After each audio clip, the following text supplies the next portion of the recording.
film yourself. I'm a safe person. So the Centers for Disease Control has informed us that suicide is the 10th leading cause of death in the United States. It was responsible for 47,000 deaths in 2017. That's one every 11 minutes. Every year, more and more people think about suicide and attempt suicide than actually die by suicide. In 2017, 10.6 million Americans seriously thought about suicide, 3.2 million made a plan, and 1.4 million attempted suicide. Becoming more educated and aware of suicide and the warning signs can help prevent and save lives. I'm speaking on this topic today because when I was in high school, I had a best friend who took her own life, and it was probably one of the most difficult experiences that I've been through, and I wish that there was a way that I could have prevented it then, and I wish she was still here today, but that's why I wanted to speak on it today.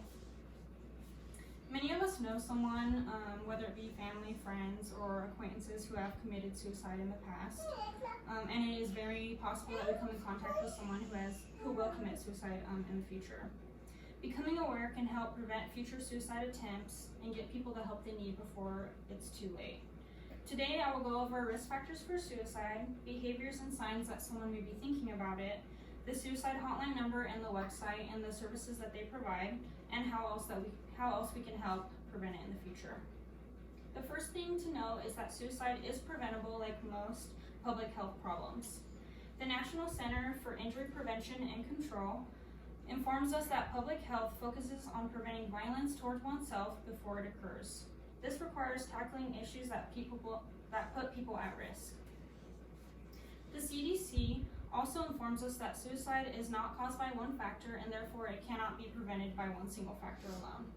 Prevention is achieved through a number of different factors, including the individual, the family, relationships, the community, and the society.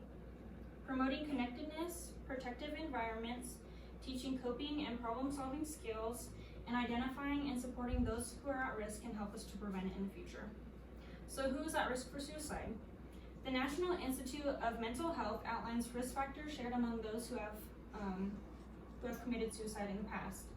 These people include people who have depression, mental disorders, or have experienced substance abuse, people who have experienced or are experiencing medical conditions including chronic disease or chronic pain, someone who has previously attempted it in the past, someone who has a family history of mental illness, substance abuse, or a family member who has committed suicide in the past, someone who has experienced family violence including physical, emotional, or sexual abuse, someone who has access to lethal means including firearms, someone who is recently released from prison, and someone who has had exposure to suicidal behaviors of others including family, friends, or even celebrities. Along with these risk factors, being aware of behavior or signs that let us know that someone is thinking about suicide can help us to prevent it as well.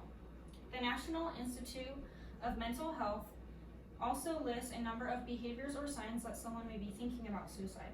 These include talking about wanting to die, about hurting themselves, or about death very often, expressing feelings of emptiness, hopelessness, or like they have no reason to live, someone who has made a plan, someone who's experiencing great guilt or shame, someone who feels trapped or like there's no other solution, or someone who's experiencing unbearable pain, including physical or emotional, someone who feels like they're a burden to others, someone who begins withdrawing from family or friends, someone who becomes very anxious or very agitated, someone who has a extreme mood change or goes from feeling very sad or very depressed to feeling very happy or elated, and someone who begins giving away possessions or who writes a will.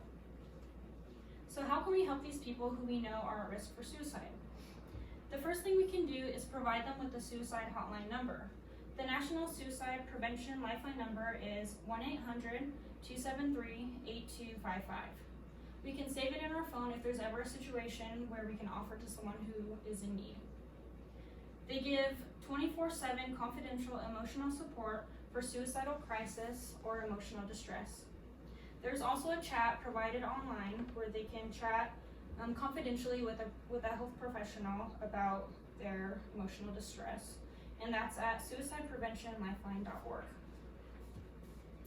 The Centers Up for Disease Control also provides a great tool to help to prevent suicide, and it's called 5 Action Steps to be the one to help someone in emotional pain. The 5 steps include 1, ask. You can ask someone directly if they're feeling like they want to commit suicide, or if they're, you can just ask how they're feeling, if they need help or support in any way. The second step is to keep them safe. If they have access to any lethal means, including firearms or medications, you want to remove those from them or remove them from that situation. The third step is to be there. You can be there for someone by listening to them or providing them support. Most people who attempt suicide first reach out for help, so it's very important to be there for them in that time of need. The fourth step is to help connect them. You can connect them to that Suicide Prevention Lifeline number or to the chat so that they can get professional help that they need. Or if you don't feel comfortable listening to them, you can help connect them to someone who might feel more comfortable, like a teacher or a leader or a family or friend that can feel more comfortable and give them that support that they need. And the fifth step is to stay connected.